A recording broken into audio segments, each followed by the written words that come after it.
Hi, my name is Raymond. I'm a reporter with the New York Daily News, and we've just seen the new documentary, The Outsider, which delves into the kind of backstory about the development and the development of the 9/11 Memorial Museum.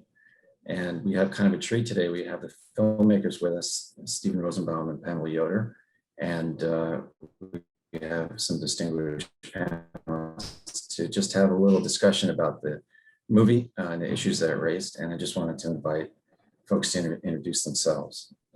Go ahead. Thanks, Graham. I appreciate that. So I'm Pam Yoder. I'm a director, co-director of the film, also an executive producer. And what you just watched is the culmination of literally 20 years worth of work. On 9/11, we were kind of close to the towers and ended up collecting footage, which became an archive, and then shooting for the last 6 years behind the scenes at the Memorial Museum. You know, it's a longitudinal documentary, so it took us a long time. So now this is it. You just saw our work, and so I hope you enjoyed it. I'm Stephen Rosenbaum. I'm also a co-director and executive producer of the film. And I don't have much more to say at this point, except that the film has been a labor of love and a perilous journey, and I'm glad we're all here. My name is Elizabeth Miller, and I am a 9/11 family member. I lost my father, Firefighter Douglas C. Miller, on 9/11, and I am currently a Rule of Law Fellow for a peace organization called September 11th Families for Peaceful Tomorrows. Hi, I'm Michael Berenbaum. I watch these films through unique eyes because I helped create museums. I was project director overseeing the creation of the United States Holocaust Memorial Museum. So I've been through every phase of the development of a museum, and I've probably created about 14 or 15 museums throughout the world in the years since we opened in 1993. And I guess for fairness sake, I worked with several of the people whom you're going to meet in the film, whom you've met in the film. My name is Todd Fine.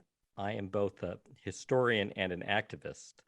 As a historian, I studied the September 11th Museum's creation and have analyzed some of the people involved and the different constituencies that advocated regard it.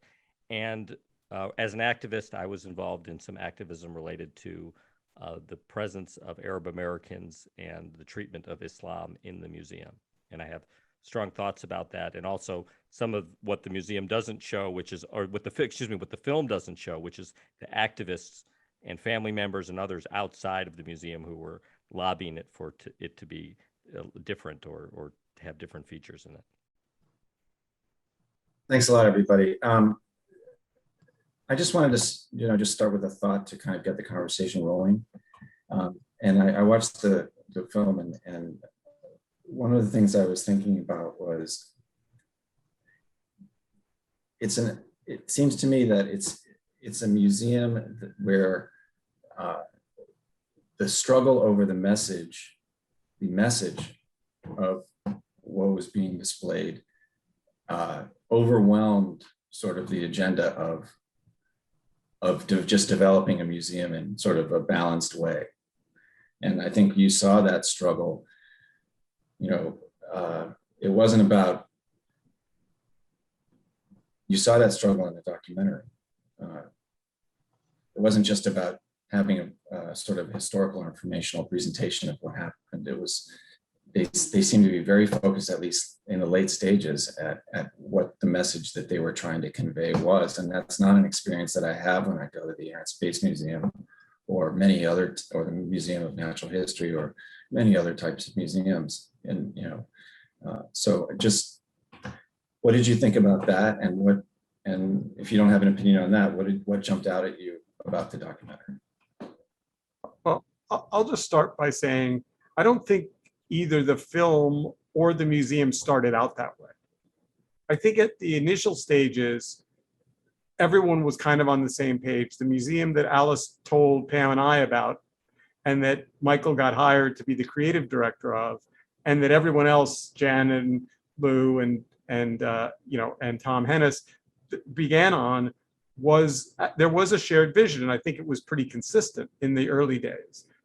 And as the film moves along and the museum moves along, you're exactly right. There's a parting, and it becomes pretty extreme. Well, I think let's focus on that for a moment. Number one, the place from which you remember an event shapes how you remember it. And this place is a sacred place and has a double function to play, which is a memorial and a museum. The second thing is this is still unsettled history. As we are recording this today, it looks like the Taliban is going to take hold of Afghanistan. So the question is, what is the meaning of 911? What has changed? What has it not changed is an ongoing question whose answer we do not yet know. And consequently, they had an unsettled agenda because one doesn't know what the conclusion is and what the message is. And that's a struggle all the way through because it's an ongoing issue. It's not an issue that invites itself for closure. Elizabeth, what do you think about that? I was going to say, I wanted to add that I think that's a very important point, is that although the events of 9/11, the day of, are fixed, we now know what happened. We could go through the hour, the minute of the towers collapsing, of, rescue companies going in. That we know. But with any event in history, there are complications and events that happen after the fact.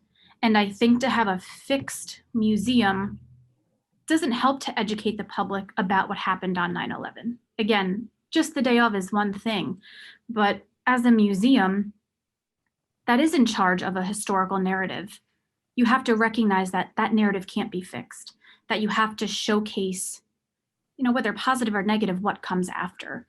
And like you said, Michael, parts of what happened on 9/11 and foreign policy, we're still seeing that play out. And I think, you have to be cautious and maybe selective about what's put in the museum, but more could definitely be added to it to show how this history has played out, 20 years later. Yeah, I would also add that in the film, there are politicians who are present when the museum opens and they're celebrating, but there were political figures who were involved from the very beginning, from Governor Pataki, from President Bush, and then the institution itself seeing itself as in a way, a political vehicle for Mayor Michael Bloomberg, and who was the chair of the museum and had his own political interests in how they presented the message. And I think that's in some ways that's who maybe they're most accountable to when they're thinking about the politics of this message, is their patron, Michael Bloomberg. But also let's look at something else, which is we look at different characters in the film differently today than they would have been seen at the time in which the film was shot and in 9/11. The most interesting of all, obviously, is Rudy Giuliani, who has gone from a heroic figure to a farcical figure, and whose appearance there does not command the attention and the respect that it once did. There's no doubt that that Alice struggled heroically with those agendas, but as we were saying earlier, you walk into the Air and Space Museum, you don't feel the kind of the same way as what kind of ended up happening in the museum, which is that it did kind of, they worked so hard, but when you see the through line from the beginning and their energy, and then at the end when they're really wrestling, I think it informed how they had to answer those pressures and diminish and put a cap on what was happening. I want to interject. Actually, there was once a very famous, Michael will know about this, a very famous episode at the Air and Space Museum about the Enola Gay.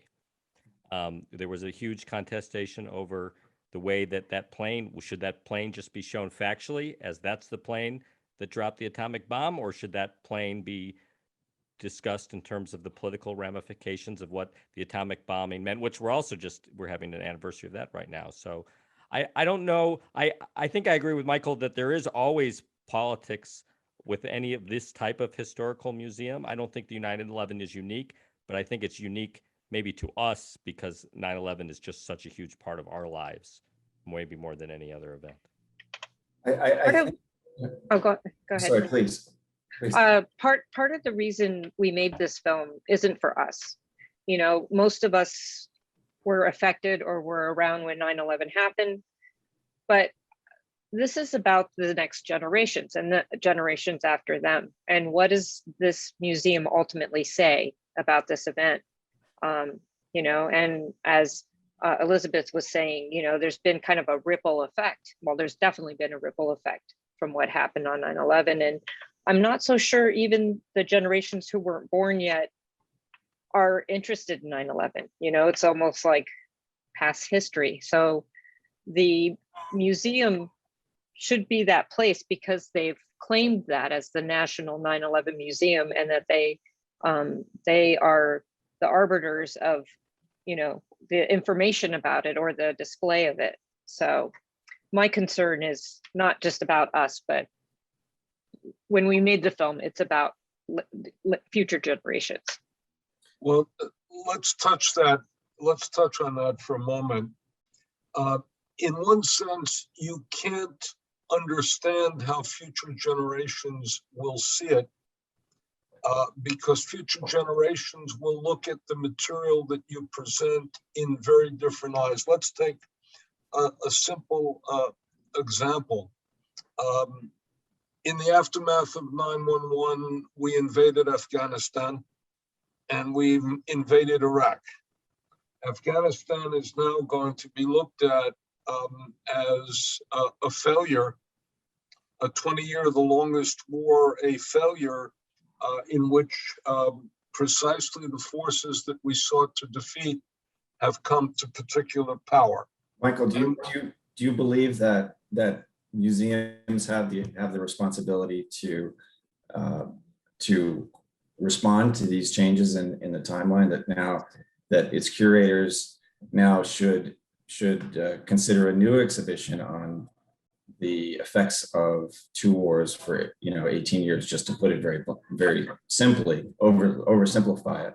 That's what special exhibitions do.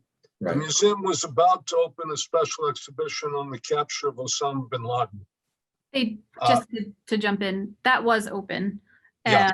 And you know, it was of course a little bit short-lived because of the pandemic.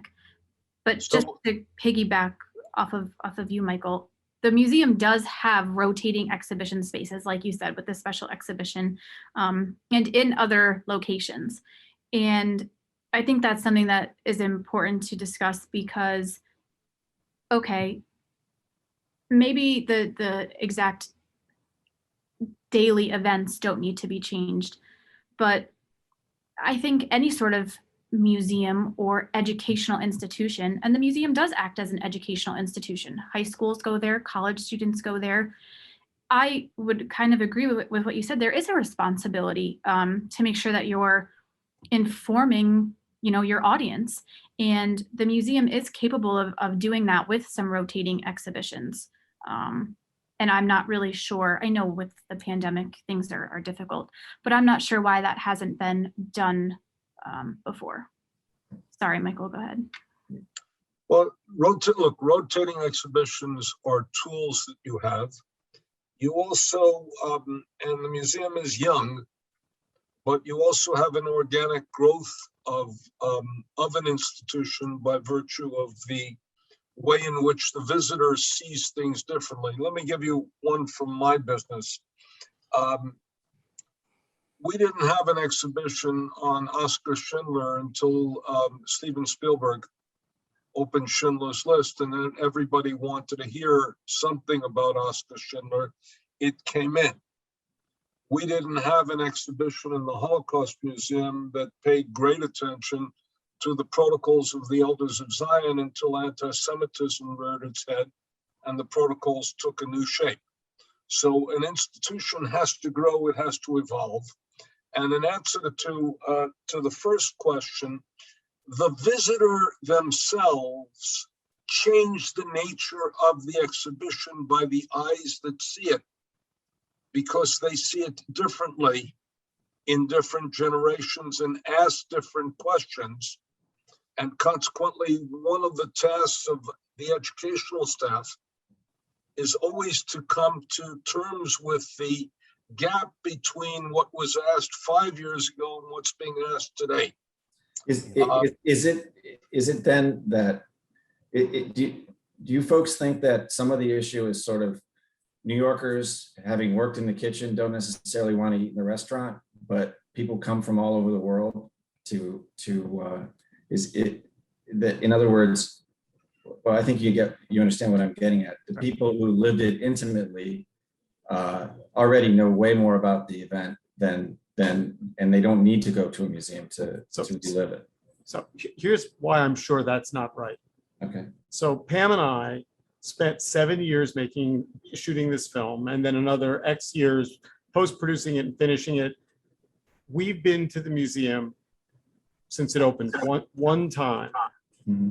We work on 9/11 material every day. We talk about it every day. We look at footage every day. We see new material every day. We talk to people like on this panel every day. So there's no part of that story that impacts us emotionally or makes us feel like we can't do it. But we feel the thought of going back to the museum literally scares me, because it's underground, it's dark, it's immersive. And so I'm not allergic to the 9/11 story at all, but I am fearful of the place. Oh, I wanted to interject that the dynamic that Michael Schulin brought to the museum, I'm interested in opinion about what he was saying and kind of where did he make a difference there? Is that a normal process to go through? You know, I'm curious about, I guess, the reaction anyone here had that might want to comment on that.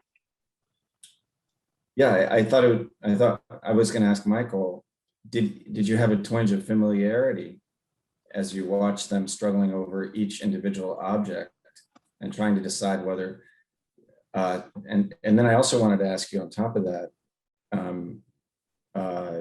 was the Holocaust Museum as buffeted by these multiple interest groups, the stakeholders, as the museum described them, with the same level of intensity that happened here?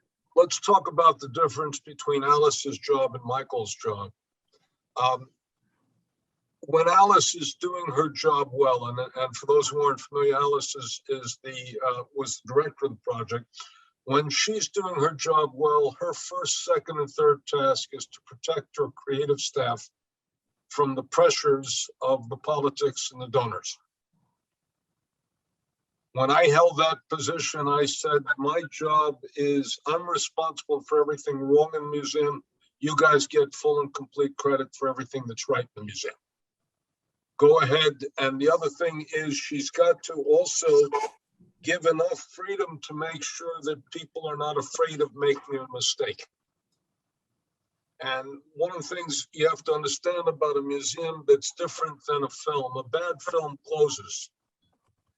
A bad museum stays because it costs such a fortune to redo it, and it's got a place and a physicality to it. Michael's task, on the other hand, is to push for a vision. And that's a creative tension all the way through. Right. He's got to be shielded, and he's got to push like crazy to be able to do it. And in the best sense of the term, what you try to do in that situation is to protect the creative thrust from the outside pressures. I still have a question though about some of the scenes. In particular, Michael, when you were saying Alice needed to protect Michael, the Virgil quote ended up really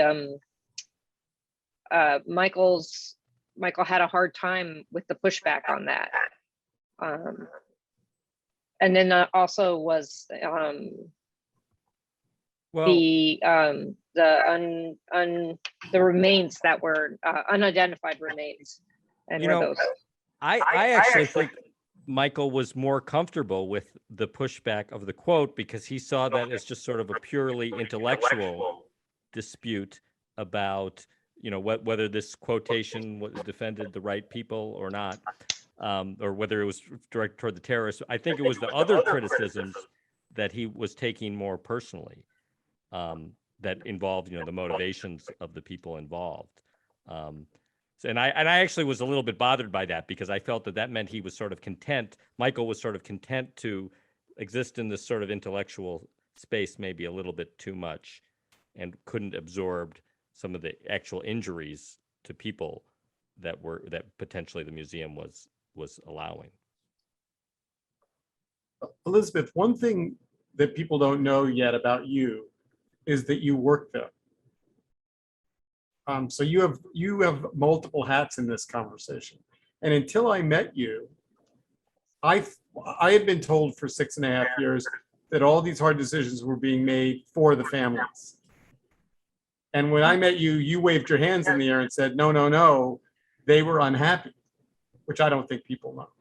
So I think that's another difficult thing because, oh, there's my cat, as I expected. You have to be careful because, you know, nearly 3,000 people died. If every individual had just one family member, okay, that's nearly 3,000 people. How can you possibly please all sorts of family members? It's not possible.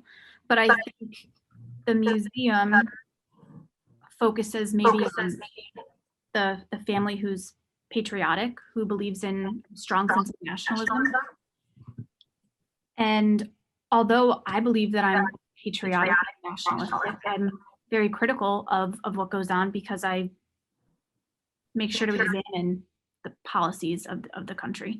And so I did work at the museum, and I think, so I had to keep my hat on and hat off depending. And walking through the museum as a family member is a very traumatic experience.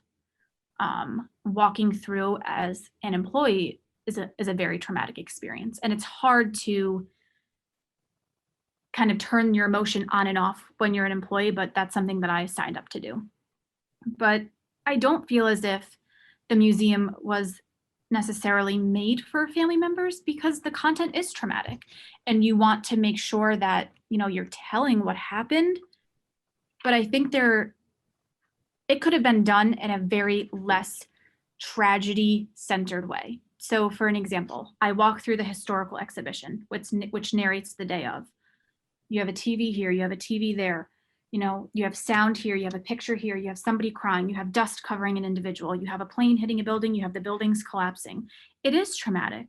And, you know, I say this, and I've said it multiple times, you know, I lost my dad as a fireman. You know, to think about that as a concept, about how somebody loses their life. And the man down beeper, which is like the worst sound that anybody within the FDNY or anybody familiar with a fireman or experience at all knows how traumatic of a sound that is. It's extremely insensitive that the museum plays that on loop. I know several firemen who refuse to step in because they've heard that that's what goes on. And again, it's that balance of what part of the history do you display, because you do want to be sensitive to family members, but there is no one, I guess, solution for all. But I think it's tasteless because decisions were made, but I'm not sure who they consulted. You know, for me, one of the questions is how much highly emotional content do museums need to produce? You know, I'm thinking back when you go to a war museum, right, and it's about World War II.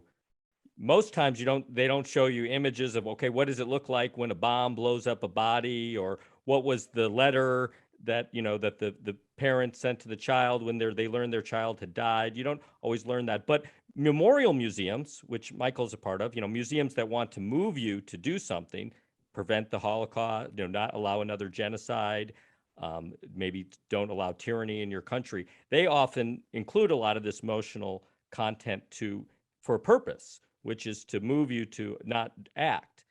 So I guess my question is, what in the case of the 9/11 memorial, with that highly emotional content, what are we trying to motivate? That's, for me, the most important question for the 9/11 museum, because originally when it was planned as a memorial center, not as a museum. Originally, it was never intended as a museum. Alice and others made it a museum. It wasn't clear that it was supposed to move people. Now they have all this emotional content, and I'm not sure where they're moving them. And I think that's one of our questions. Well, Yeah. I think sorry. just to quickly, I think that's a great point, because that level of emotion it is almost, maybe, I mean, for some people, maybe that's enjoyable to see, you know, wow, like how touching that this person made a call at that period of time. But you do have to be, again, cautious, because there are different individuals. But I felt as if a lot of times, and not as an employee, that I had always heard that the museum was, you know, very much made for family members. So when that's the messaging that you're hearing, and then you walk in and that's the space that it provides, there is nothing educational about a man down beeper. That means a fireman has lost their oxygen and has fallen over or is crushed, just to clarify, you know? And so, again, Todd, like what you're saying, what are they looking to get? Because that is important. What message are they looking to give? What are they asking visitors to reflect on? And I'm not sure if that was fully thought through, because you do want to add an emotion and have people open their hearts and their minds. But what happens next? And I think that's what was missing. Let me suggest that it couldn't be fully thought through, because there's no answer to that question. I'd like to interrupt though and say, I personally felt, after going through that time we went through, I did not feel empowered to try to do more positive things in the world. I think I left feeling like there was, you know, there were bad guys and good guys, and it didn't inspire in the way. The day of 9/11 and the days that followed, the unity in New York City was amazing. And I had kind of hoped that is what people would walk out with when they came through the museum. And I don't think that's the case. I remember I was exhausted by the time I got to the final column, the last column, and I just literally was drained. So there's whatever, I'm not sure what it is that caused that for me to feel that personally, but you know, we had high hopes that the positive intentions would come out of the museum, and not kind of the divisive, maybe a little bit feeling I had that Nationalism. yeah. Well, There's the quote, I'm sorry, go ahead, Michael, please. But let me suggest something, that again, by the time they created the museum, we were in a world in which there were great divisions, which have only been exacerbated in the last several years. They did describe the unity. They did describe courage. They did describe heroism. They did describe dedication. They did describe the incredible sense of the firemen who went in. And remember, this event is about a catastrophe. It's a catastrophe. It's the loss of 3,000 lives. It's the collapse of a building. It's the attack on the homeland of America, something we'd never experienced. And we try to make of every catastrophe a tragedy, because a tragedy presumes that there is an answer at the end to the question, why and what now do we do? And if there is an answer to the question, what now do we do? We as a society have blown it. Well, interestingly, I think this is interesting that you could argue that America is more polarized today than it was 15 years ago. And, you know, would anyone think, you know, and I'm dovetailing this with what the Washington Post critic said in the film, Mr. Kennicott, he said that it's articulating a religion, a new religion, an American religion, one based on a sense of grievance, that we have been wounded and we are suffering and need to be reborn as a more aggressive militaristic superpower. What did you folks think about that? I mean, you know, we are more polarized. People don't communicate even after 9/11 as polarized as things were then. He wrote those words in 2014. And they're more true today.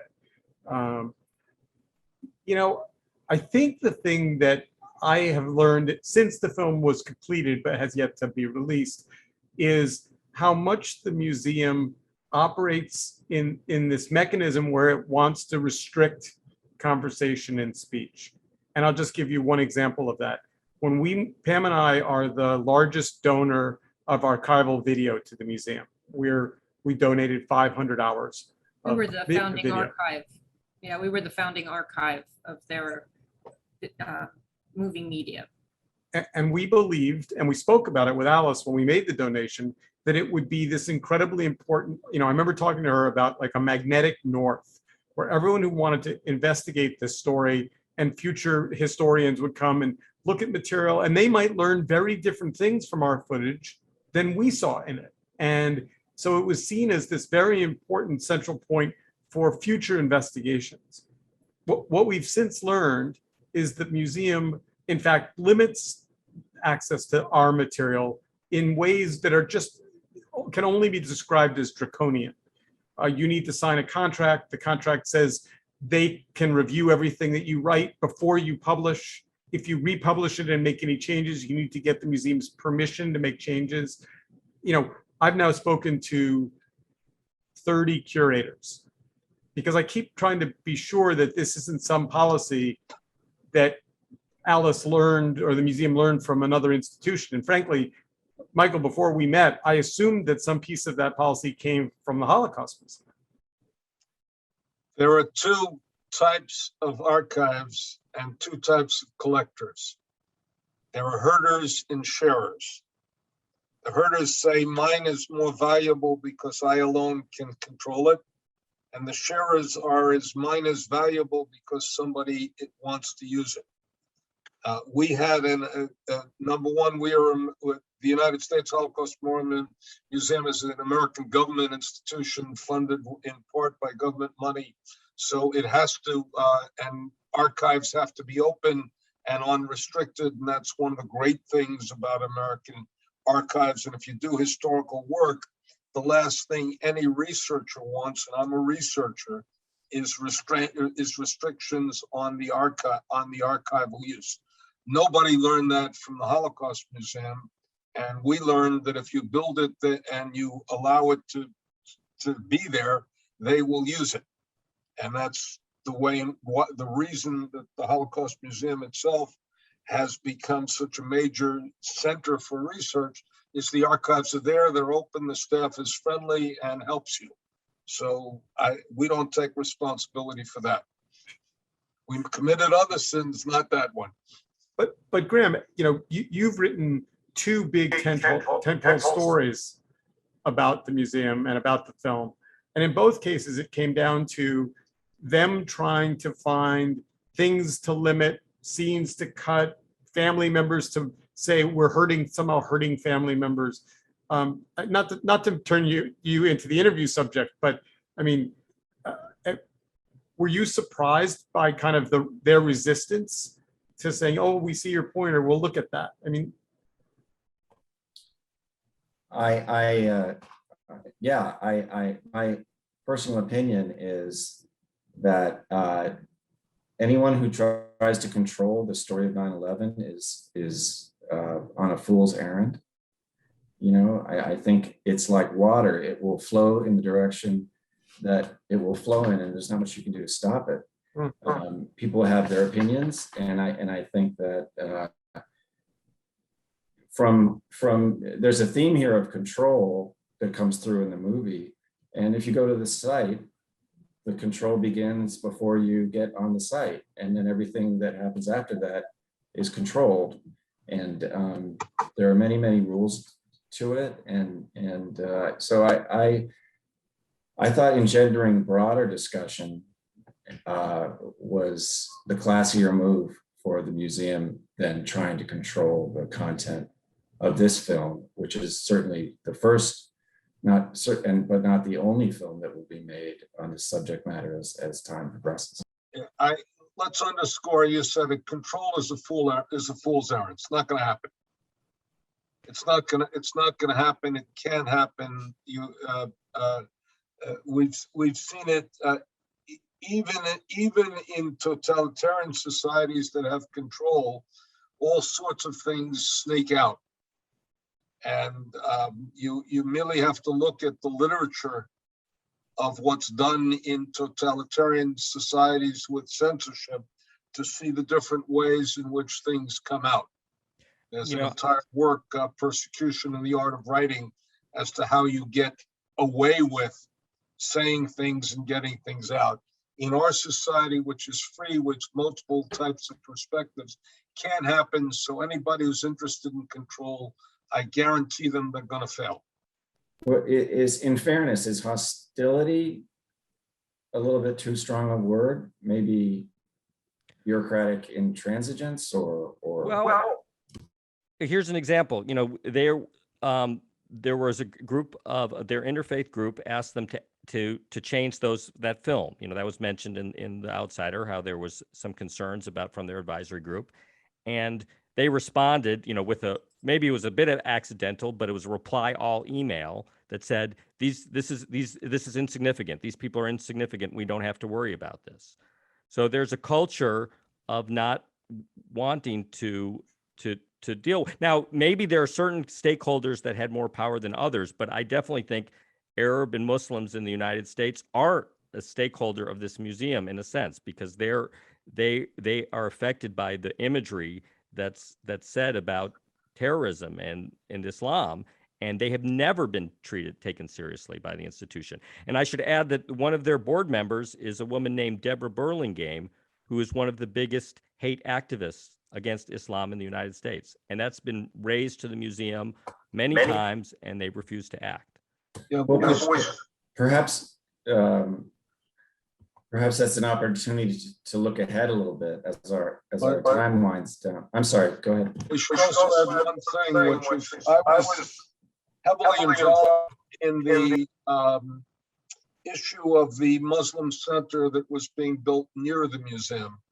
And I was one of the Jewish activists who argued that it should be built and it must be built. And we have to say that in that case, Michael Bloomberg was a downright hero and stood up for its creation and took the heat for its creation. Looking ahead, I think the 20th anniversary is a good time to look ahead. And if we accept that the museum is a young museum, it sounds like there's consensus here for the museum to become more mature in a certain way, perhaps try to fulfill some of the things that Mr. Hennies and Shulin talked about in the movie. How do you folks feel about that? Just by way of example of where we are today, I was asked to do an interview with Reuters, worldwide organization, credible news organization. We asked to do it on the plaza, and we were told by the museum that we were not allowed to record an interview on the plaza. Arbitrary. It's not that they're crowded. It's not that there's no. They just don't want to facilitate free speech and conversation. And so I think at the 20th anniversary, There are journalists who feel they've been shut out. There are family members who are very angry. There are Muslim Americans who feel like they've been shut out. There are filmmakers scenes. So some kind of a forum to explore openness about 9/11, with the point being it's unsettled history. So if it's unsettled history, how can you lock up the archive and not let people discuss it? So that's my hope coming out of the film, is that we'll acknowledge its unsettled history and we'll create some framework to begin to let people explore it. There's also talk about that the Park Service taking over the memorial part, which is the pools with the names. That would be a big change. The other thing is Who controls it now? The foundation, the Memorial Foundation, But the museum, is that part of the museum then? same organization. So the other thing is, I think most people don't realize, and I guess that the film hopefully made that clear, is when you're standing at the pools, you're standing on the roof of the museum.